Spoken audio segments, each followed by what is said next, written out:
A gift of heart. I've alluded to it, I've spoken in little snips about it, but today I'm going to be very self-indulgent and talk about me.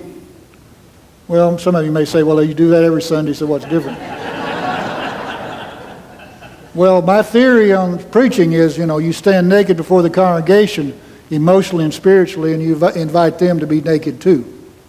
That's not as racy as it sounds. It sort of means honesty and a self-giving that's required. I won't be reading much to you. I've given up reading. I don't count on others' words. I'll trust my own.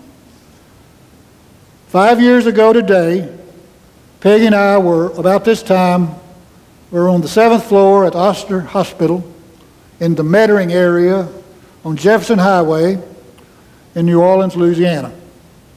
To place that, Jefferson Highway is the old connecting road between Baton Rouge and New Orleans downtown. And Huey Long, with his entourage, used to speed up Jefferson Highway by the site that would be Ochsner back in his heydays in the 30s. I was there. My breathing was labored. My liver had pretty well given up. And she had arrived, thank goodness, back from Laurel, which was about 2 hours drive, 2.5 hour drive. I'd called her in the middle of the night, that night before. I'm not sure what day it was. What day was it, baby? Was it a Sunday? It was a Sunday, okay. On Saturday night, I had her go home. We were still waiting. Well, let me back up. Let's begin with the beginning. Once upon a time,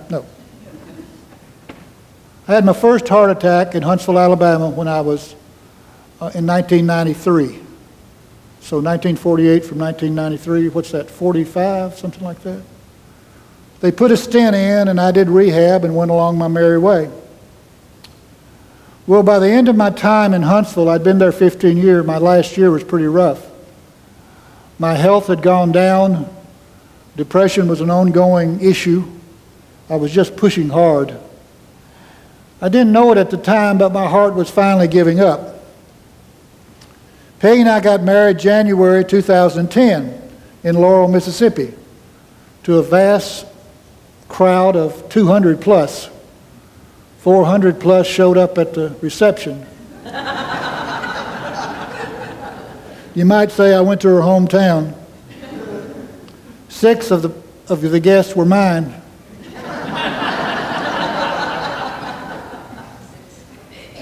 I had taken a medical retirement no, I hadn't yet.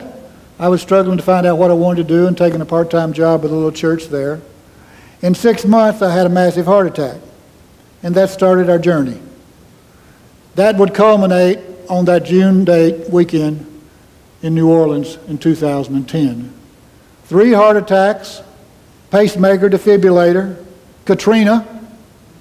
We worked 17, 18 hours a day for about 6 weeks in the heat that's out there like it is now. And that pacemaker and defibrillator was working fine. I was probably more alive than I'd been in a long, long time because I was sort of at an optimum place. Well, in September of 2009, we were at my sister's house in Fayetteville, Tennessee. And my pacemaker defibrillator, my defibrillator went off. And I woke up on the couch looking up and everybody was in panic because I'd passed out. And the defibrillator, if you know how that works, it will jar you from the inside when there's erratic activity in your heart. Well, to explain my heart condition then, it was about electricity. It wasn't about plumbing. My plumbing was okay. My cholesterol was manageable and not a problem. I had what my dad had died in 1976 from that we didn't know about, or I didn't know about it. It's the electricity. The muscle will start vibrating and it cannot contain itself and it misses its rhythm and it just goes crazy and finally it explodes sort of for you and you pass out.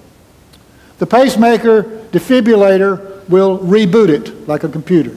It will shock it and the pace will come back and you'll be right. The problem was that I learned in Jackson, Mississippi, in that March of 2010, when I went to see about a heart transplant, that a third of my heart was dead. I don't know if you know what an ablation is, but ablation is a process by which they use a laser to try to unclog plumbing. And they tried for 11 hours. I had an ablation.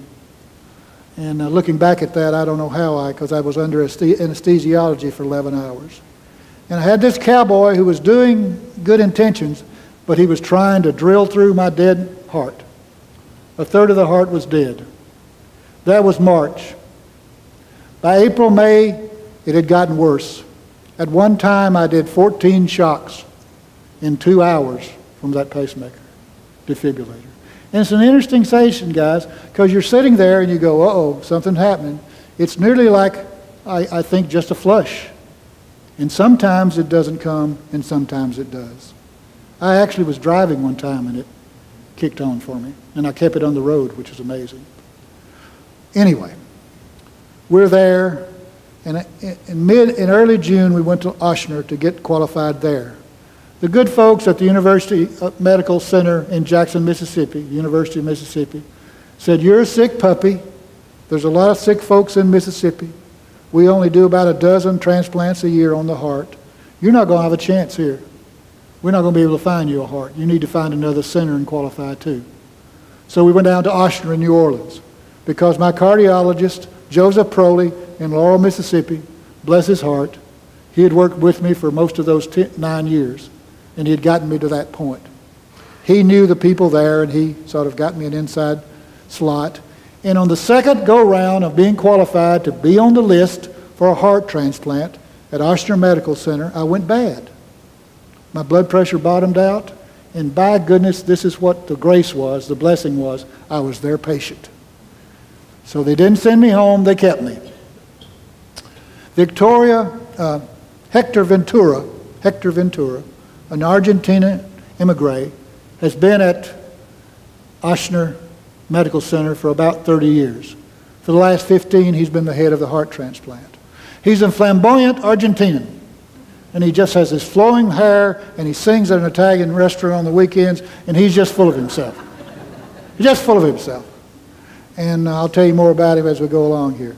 But he came in and he says, we're going to put you in for a special consideration and try to get on the list for a heart transplant, an immediate heart transplant.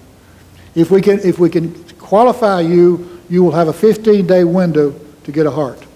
The first one that comes around that will meet your specifications, you'll be getting it. And I said, what if we don't make it in the first 15 days? He, oh, well, we'll reapply, as he walks out of the room. The fifth night, they called me in the middle of the night. That's going back to the story now.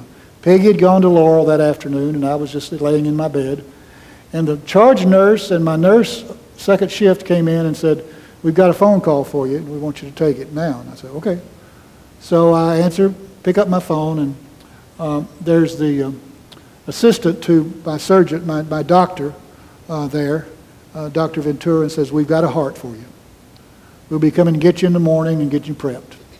Well, I turned around and said thank you, and was just overwhelmed by the possibility. I called Peggy, and I said, well, you just go on back to bed and come. I really did say that. You know, that's how dumb, out of touch I am. So she ignored me, of course, and called her cousins, and they were back on the road, so they were there by the mid-morning. So we were waiting. Well, we didn't go in until about 5:30 that afternoon. Took about 2.5 hours, and they took out my bad heart, and they put in a newer heart, a second-hand heart. I'm O negative. I gave blood many, many times over the years, so I think a part of my faith persuasion is I had a little bit of karma in the bank, maybe. And the O negative came through. It's an interesting thing. They weighed me every day to see what changes of weight I had, because that would impact the qualifications for the heart. And it is truly a miracle what happens, because that heart has to be used in about 6 or 8 hours once they recover it from the donor. Today in the United States, this year, there will be about 2,300 heart transplants. Now get in touch with that, 2,300 heart transplants. 5 years out, 1 out of 4 of the males will not have made it. 1 out of 4 of those my year who got a heart transplant, the men have died since then. I'm in my 5th anniversary and doing pretty well. And it looks like, I'll probably die of cancer or a car wreck because right now things go well. It's not without side effects. I spent 11 weeks in the hospital in New Orleans. The 3rd day out, my boys had come. We were sort of celebrating. The surgery had gone well. I was setting up. I might have even had a little something to eat. I'm not sure. Well, they came for a routine procedure. And the routine procedure was to go in my neck, go through a main vein there, to go in and take a biopsy and draw it out, to analyze how the rejection was going and to calibrate what they needed to do now. Keep in mind there are 2 important people in the heart transplant process. It's the surgeon who does the fine work. I am told that heart surgery is not that big a deal, transplant, technically wise. It's simpler than some things, but it is vital. They crack your chest, they put you on, the support systems, they take your heart out, they bring the other in, they stitch. They sew you back up, and they send you out. So I woke up and was doing okay, and on that 3rd day they went for the routine biopsy to see how my rejection factors were going. And when they drew that out, the surgeon doing it nicked the wall of my chest. Well, I woke up 8 days later with 2 tubes in my chest. They had put me into a coma, and my respiration, I was drowning.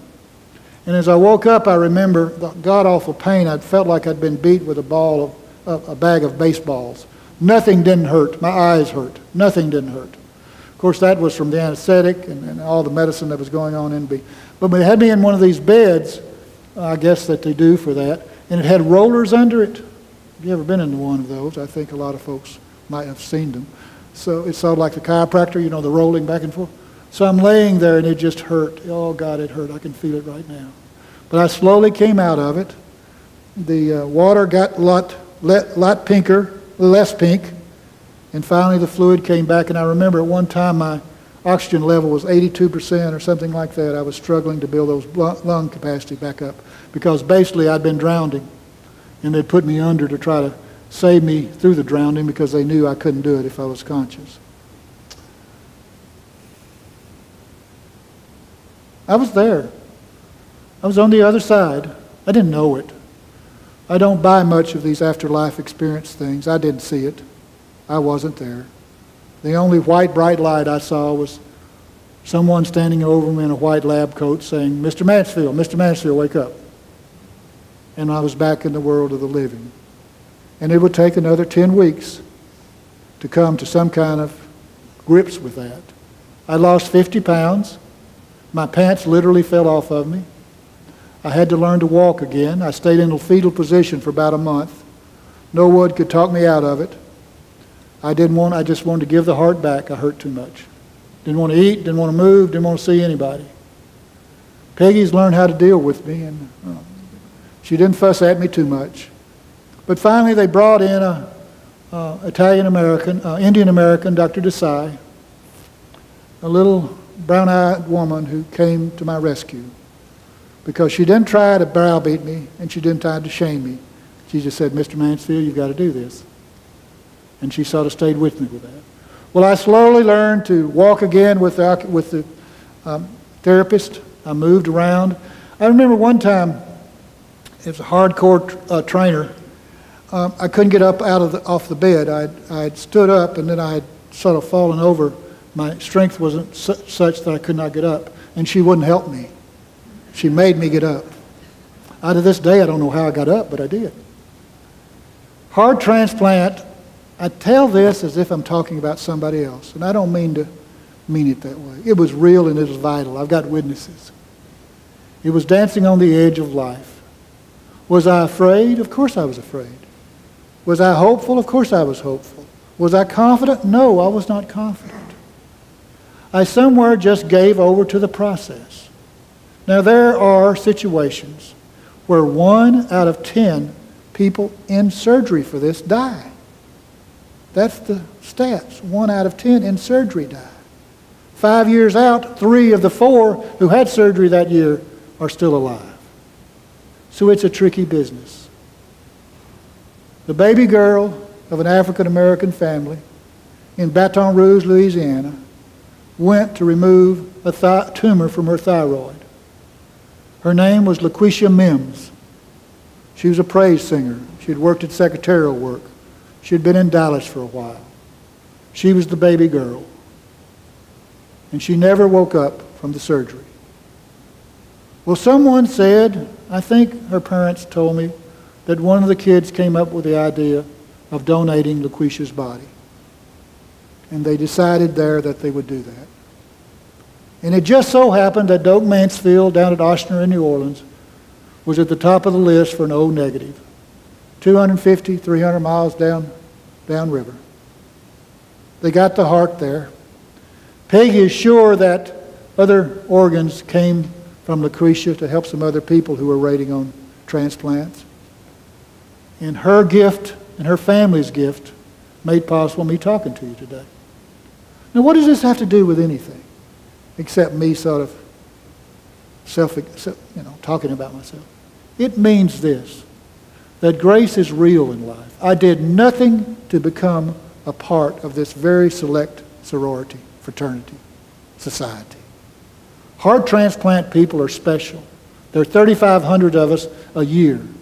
They're diminishing because now they've got a new device, an outside-the-body pump that's going to help a lot of people with acute heart disease that cannot stand, cannot endure the transplant. So you'll see more of those.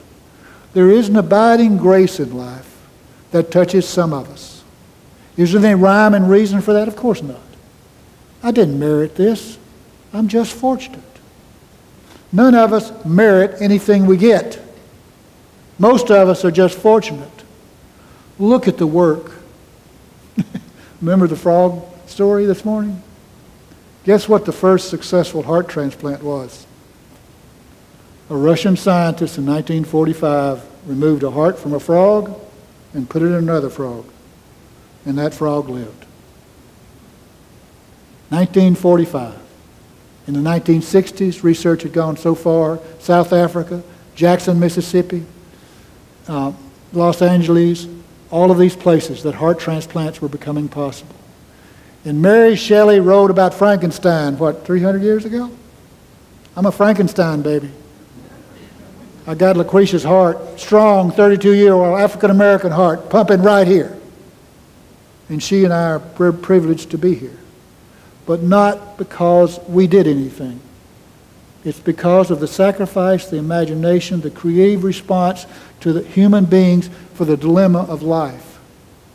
People are dying with heart disease. How can we do something about that? How can we move past that fatality to maybe something else? How can we make it possible for folks to live longer? How can we deal with the cancers and the issues that humanity has bequeathed, has inherited? The gift of a heart. See, I'm talking about an organ now. I'm talking about a carburetor.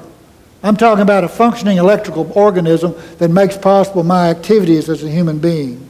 But I'm also talking about heart, the emotional, the sentimental, the power of the spirit. That family cared enough about humanity, cared enough about their child to say, we want more for her. We want a legacy. We want her to be a part of life's ongoingness. So we're going to bequeath her special gift to other folks, blind. Blind. They didn't choose who got this heart. They didn't say who could get it, who couldn't. And I sure didn't say I don't want a black heart. We as human beings are capable of wonderful and grand things. We can work from transplanting a frog's heart to transplanting a human heart in a lifetime, in a woman's lifetime. That is a remarkable legacy. Now, why can't we deal with racial violence? Why can't we deal with sectarian wars? Why can't we deal with famine? Why can't we deal with environmental degradation? We can, we do not have the will. The gift of heart is the image and the ideals that we carry here week after week. I'm just a model. I'm just a sermon illustration today. I'm saying to you, there is always possibility with imagination, creativity, and courage. I'm a living example of that. It's not without side effects. I heard all the time. And I don't say much about it because I'm whining enough already. But my body aches, and that's a side effect. I take $500 worth of anti-rejection medicine a month. 3 in the morning and 2 afternoon. If I don't take those within a week, I'll be dead. The ongoing legacy is there. It's that bringing together the possibility, the engineering, the experimentation, the learnings, and then we adapting ourselves to cope with it and bring it together for something positive. And I know I feel like a broken record, and I'm so tired of talking about it. But we can do this thing called life, human beings can. We can make this work. And these idiots on the tube that get in my face going about how the differences are that separate us, I don't have time for them. I want to give Laquita Mims and her family recognition of saying they cared enough to go blind and on an act of love to bequeath life to somebody else. Why can't we do that in other things? Why can't all of us be that generous? Why can't not so much just about a heart transplant, but I'm talking about a spirit transplant. I'm talking about speaking to the possibilities of reforming this world, reforming our ways of being so that life can be rich and bountiful and we can celebrate and not have wakes and prayer vigils every week in this country. It's getting tedious and it is getting tiresome, and it's oh so wrong. So if I leave you any gift after these 2 years, say the walking dead man came among us, and he said funny things. He said things he believed, and he said things he hurt about how we are to one another, and how can we get lost in our egos and not remember that people need us and life needs us and we are capable of it. The inherent worth and dignity of every person, number 1. Number 7, the interdependent web of existence. We matter, it matters, we can make it work. My heart to your heart. Amen.